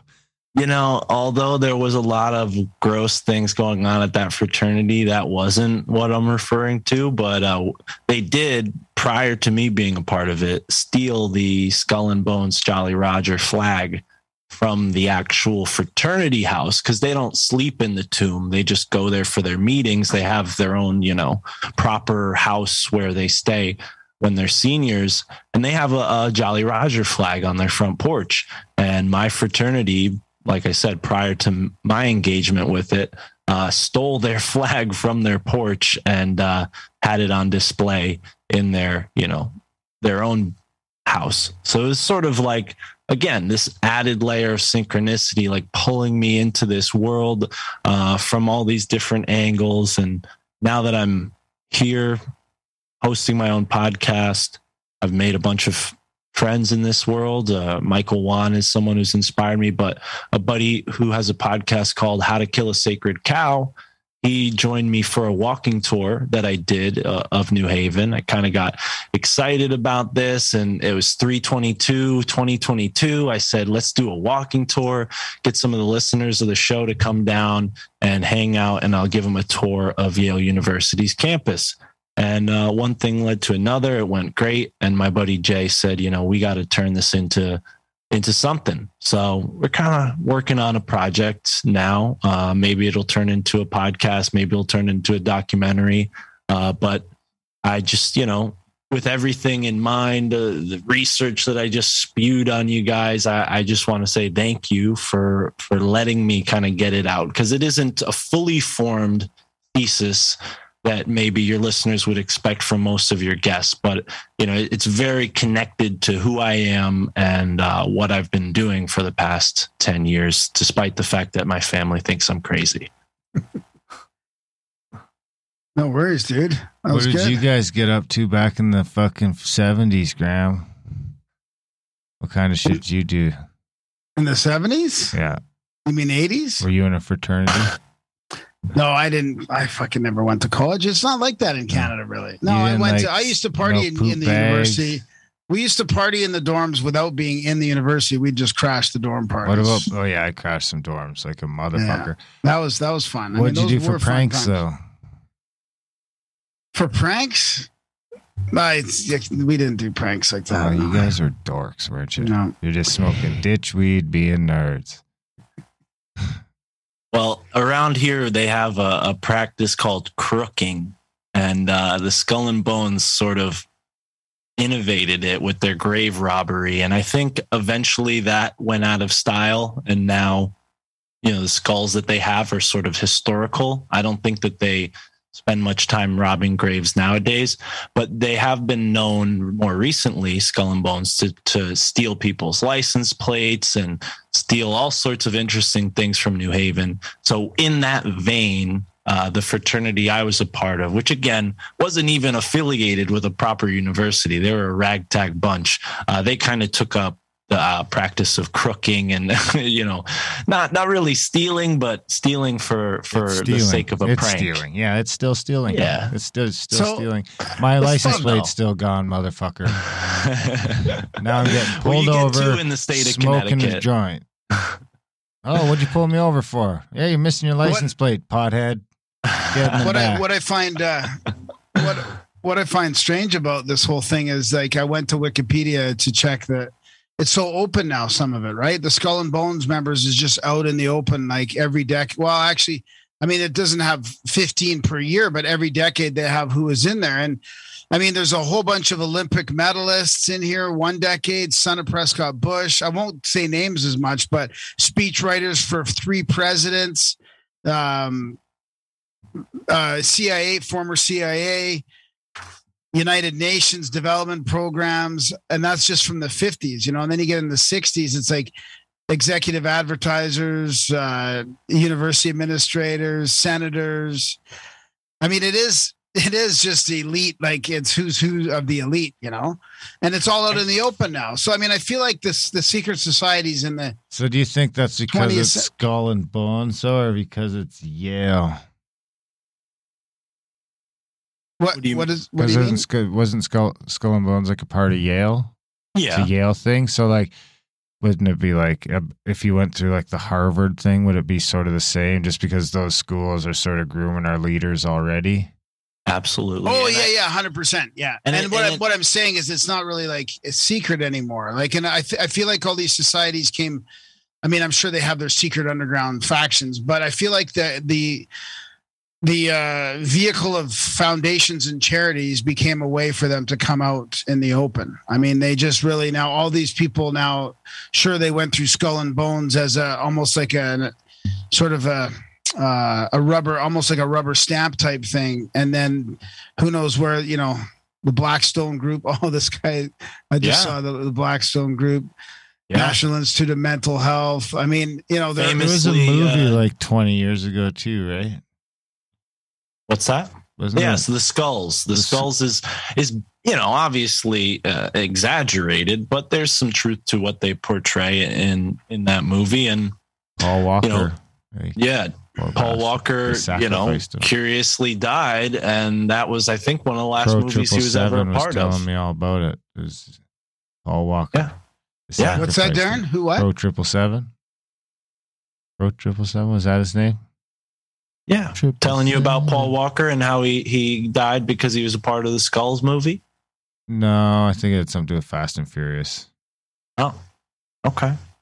Well, there's no doubt that they've had influence on really all aspects of specifically American culture, but, Germany, England, America, China. Like Yale's sort of a British type of outfit. You got to keep that in mind. But at the heart of Skull and Bones is this very deep German influence. So a lot of people talk about, the financiers of the Nazis being this Brown Harriman company that was fresh out of Skull and Bones. The financiers of communist China and undoubtedly probably had some connections, maybe not financing, but manipulating that as well, given the opium connections. And the list goes on, Graham. You could spend a long time like sorting through prominent people. And more often than not, they're powerful people that you wouldn't recognize, because this tends to be the type of people who have influence over what we would think of as the influencers. Guys like Henry Luce, who, Time Magazine People of the Year, the Person of the Year was a big deal up until maybe 5 years ago. This is culture shaping, Person of the Year twice. I said, just ask Hitler. Yeah, person of the year twice. And that's no surprise, given that they were both funded by the same, group, Hitler and Time Magazine, so. And America. But that's another show. I mean, I love the synchromystic aspect of all this. And like what I was thinking of when you first started talking, which I would like to mention, is I feel like there's something because, 15 years ago, even, or 20 years ago, there was people on the radio that you could never get a hold of, people on the TV that you could never get a hold of. There was the odd cool show, like, I watched Sightings in the early 90s. And of course, like all those there's some mystery shows in the Twilight Zone. And there's some cool stuff like that. But I wrote a letter to Kirk McLean and he wrote back. Did you? There you go. Well, that's great. But he's a professional athlete, so that's different. So that's different. They're a nicer bunch. Yeah, they're more. I never tried to ever writing a letter to anyone else. They're probably more used to fan mail than guys like authors and such. You get more hate mail than fan mail. Usually, when someone likes you, they're less likely to take the time to write you. Yeah, they're always likely to give you their criticism, though. I've noticed that. I love your show, but yeah, I've gotten that. But then this opened up it was the podcasting. I think before video was around a lot, was the podcasting is just all of a sudden people are listening to authentic people, researchers, all this stuff. I should have articulated the beginning of the show when it was sort of fresh in my mind, but I feel like it's just sort of opened this flow of organic information amongst all these people that are interested in learning. And it just creates, I feel like it creates this, you might have to help me with the description, but it creates this sort of, what? Mother Earth. Like an open dialogue or an open discourse, like like a layer over Mother Earth, like almost like a condom, something that everybody can tap into, almost like a new sort of cushion or something over the earth that people can tap into. What? Like a Neuralink? Yeah, like a Neuralink. That might cause some problems.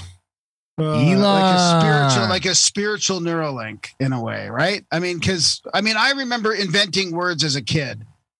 And I bet you still invent words. Just listen to one of the audiobooks. That's what things go oury sometimes. Yeah, I've learned some Grahamisms over the years. But I meant me and my friends. We invented words up. We invented them and then we heard them on the TV later. And we're like, how did they know those words? They don't know those words. We made up those words. You were some of those kids. What? You were some of those kids. You're like the first ones to use those words, I bet. Oh, we made that up. Yeah, we were the first ones to say cool. We did, though. And then, you hear them, and then you wonder, how did they get them? Or was it a coincidence? Or was it just... You wonder how they got around, for sure. Back in the day, how that weird slang, like, dipped around from town to town. Because you'd go over to the next town, like 6 towns over. Yeah. And they'd just be saying the same shit. And you're like, what the... But they weren't getting it from Saved by the Bell or The Simpsons. You know what I mean? It was just like weird words. That's what I'm saying. That's exactly it. So now we have 100th monkey. Now we have times that by 1 million with all the podcasts, and you're creating this voice now that goes out to every, not just, within your local communities and all that, but everyone. Well, and what, the point you're making that really hits, how it hits with me, Graham, is like, there's a certain energy that we're all tapping into.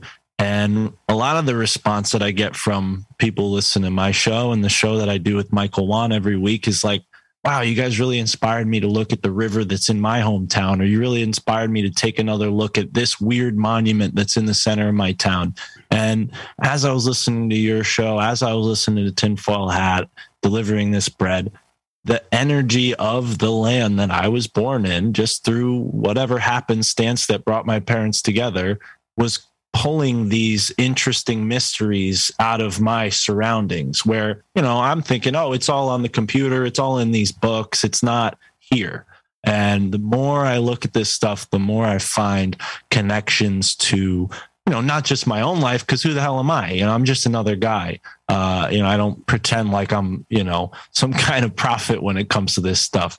But I think that just goes to show what's really going on and how anybody can tap into this sort of mystery and really the energy that goes with being curious about things. It's a higher form of curiosity. And that could be what their downfall is. I mean, that could be what this control system structure that's really right in, like what you said, we're right in the middle of the Hegelian dialectic right now. Their downfall could be that there's the spiritual energy that they don't foresee to go against them. The spirit, the synchromystic power of curiosity. So agreed. What do you think? Do you see like a shift in the podcasting arena or the video arena, or like this arena where I feel like now, of course, everybody's got a podcast. And researchers now who wouldn't do a podcast now do their own shows often. So I feel like there is really like, and I just heard was it you guys playing a clip? I listened to your show with those guys, Ark and Neo, I think it was. Yeah. Fantastic show about the pineal, like, holy shit, scary shit, dude, about the pineal gland and people eating pineal glands and feeding them to babies and all kinds of crazy shit, growing giants out of babies with fucking crystallized pineal glands. Like, dude. I mean, I'm sort of making fun of it. It wasn't that. It was definitely well articulated, but thank you. And I'm glad you brought that up because that connects. One of the things that Amos told me about this land that New Haven and Yale was built on was, some really gruesome things happen with the slave trade, with the Native Americans being colonized. They were brutalized in that place that's now a green, and right on the other side of the green is this tall tower with almost like a pyramid at the top. And, this is speculation. This is allegedly, but according to Amos, every March 22nd at sunrise, whatever group is at the helm of Skull and Bones, the head honchos, maybe they're in their 50s or 60s. We're talking a postgraduate society. We're not talking about the young guns who just got in fresh into the group. Talking about the granddaddies. They go up to the top of this tower in New Haven, and they slice up a human heart. Where they get that? Probably the university somehow. They slice up a human heart as it's, still has blood in it, and they all take a bite. They all eat their piece at sunrise. So there's certainly a cannibalistic sort of lore that doesn't just go with Skull and Bones, but a lot of these occult ritual groups that, have been associated in the past with these really morose practices like grave robbing. Why would they be robbing graves? It's not just for cadavers. There's a science, there's an esoteric science behind what these vital organs do for your health, but also what the glands can do for your health. And as you mentioned, Ark and Neo from the Digging from the Truth podcast joined me, and they found a bunch of really weird newspaper articles talking about the trafficking of pineal glands and using them to grow, giant people, and thinking that if they inserted the pineal gland of a monkey in the back of a girl's neck, it would save her from her feeble-mindedness. I don't know if you caught that part, but that was astounding that like real Frankenstein type operations were taking place in the turn of the 19th century. And given Yale's reputation, Johns Hopkins University University nonetheless. All these places are big medical establishments. They're doing eugenics experiments. They're doing weird alchemical, what's the Dr. Jekyll and Mr. Hyde even, or no. The Island of Dr. Moreau. That's who I'm thinking of. This is what's going on behind the sterile white walls of the Yale University hospitals. In my sort of, very exaggerated sort of look in this through a synchromystic lens, maybe a dark one, but I like to think it's sort of, again, inspired by a lot of these people that I've mentioned already. Michael Hoffman, which I definitely recommend you listen to that interview that I did, probably my best podcast ever. And I don't mean to like wax poetic about myself, but I'm just excited about understanding this stuff and how it connects and what the implications are of raising the awareness of this group in the minds of the average person, and how that could maybe lead to this domino house of cards effect, where you pull these cards, you start showing them, and next thing you know, it's all toppling down. That's how Chris Milligan ends his book, with this sort of really powerful quote about how the Bones men are doomed, essentially. So the chronicling America is that, you mentioned it earlier, but people, I think I just heard you guys mention on your show, and then you mentioned it now, but that's where you can get access to all these old newspapers, right? They were all scanned in, and you can do word searches in there and stuff. I've never played around with it myself, but that seems like it'd be a very interesting platform for researching stuff. So what's next for podcasting then? And your thing, you've gotten together this group, Alt Media United, and you want to just briefly summarize that kind of stuff before we wrap it up? Yeah. And, thank you guys so much for being a part of Alt Media United early on and joining forces. The reason I started Alt Media United, many reasons, but specifically, there aren't any genres for this type of content on iTunes. There aren't algorithms that support this type of content on YouTube. So if I could create a website with the help of Alex Sakaris, who you guys know pretty well, it's a way for people to discover awesome shows like this. And at a time when, people are waking up more than ever, or at least we like to hope. But yeah, Alt Media United, if you have a podcast, please reach out to me. We'd love to have you a part of it. It's a cooperative. There's no obligations to you to be a part of it. And if you're a listener and you want to find some cool content, check it out.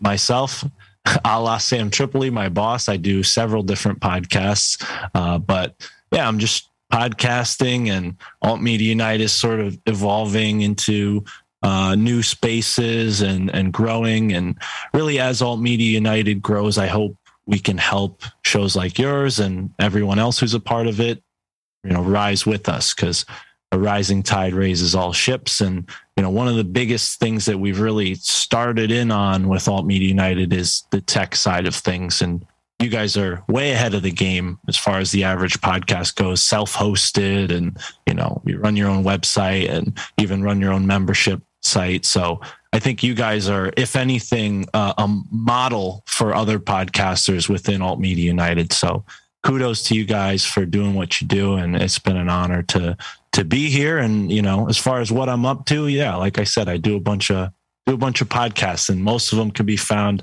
on my RSS feed. And one of them is found on Michael Wan's RSS feed, which it's called Susquehanna Alchemy. My podcast is easy to remember. That one might not be as easy, but Susquehanna Alchemy is where you can find me talking about more of this kind of stuff. Synchromysticism. It's just me and Mike every episode, and we just bounce these ideas back and forth. And then my podcast is similar to yours in ways. Obviously, I've taken a lot of inspiration from your show, and I have guests on and talk about a lot of the same subjects you do. So if anybody's into getting a new podcast in their weekly, playlist, check out My Family Thinks I'm Crazy, and you'll find the rest from there. Right on. That's great, buddy. Thanks for coming on. This was a great chat. I loved learning about Yale and the Skull of Bones and your synchromystic journey. Darren, you got anything before we wrap it up? No, thanks for coming on, Mark. Enjoy the East Coast over there, and try not to get snatched up in Jenny I'll be manholes. I'll be fine, and I'll be catching up with you guys, whether it's contact at the catacomb, contact at the cavern, contact wherever you guys go next. I'm going to try to make my way to... Don't go to contact at the chamber. That's a different thing. Cathedral would be nice. Okay. One day, yeah. Well, like I said, I'd love to make it out to one of those one day, so I look forward to that. And again, thank you guys. Darren, Graham, thank you. Thanks, buddy. Right on, Mark. Have a wonderful weekend. You too. And that was a chat with Mark Steeves. From my family thinks I'm crazy. Does your family think you're crazy? No, my family loves me to death. Not to death. I shouldn't say that, but really, no, because my whole family's crazy. So I mean, it's perfect. True. My family's pretty crazy too. No, well, my immediate yeah, this was a good chat though. I mean, my Mark immediate family is crazy. My extended family, less crazy. What I was going to say I love about Mark's story is just how he put himself out there and sort of made it happen without the worrying about, if this is a good career choice or this and that. You just start doing stuff for free or whatever. Most of the stuff that's really turned out for me, when I look back, I volunteered for the first while without any expectations. And they turned into excellent gigs. Giggers. So I love that part of his journey. Yeah. Right on. Big thanks to Mark for coming on the show. Big thanks to you guys for listening. Even bigger thanks if you choose to support our little podcast over here, grimerica.ca/support. Sign up for a monthly today. Make a one-time donation. All that stuff is great. You can head to adultbrain.ca. Check out all the audiobook action we've been up to. And join the chats, grimerica.ca/chats. And check out, if you haven't, check out other podcasts, GrimericaOutlaw.ca. We mentioned that a few times here. If a few names came up and you're like, they said they had this guy on, but I can't find him. It's probably in the Grimerica Outlawed feed. Just type Grimerica Outlawed into your podcast player or go to GrimericaOutlaw.ca and away you go. Happy Easter. We love you guys. Thanks for listening. And we will see you next week. I'm walking gingerly through the rat race. Take a look at the big old smile on my face. Kicking around down by the pool of narcissists. The people are many, they preen themselves. Oh, how they navel gaze.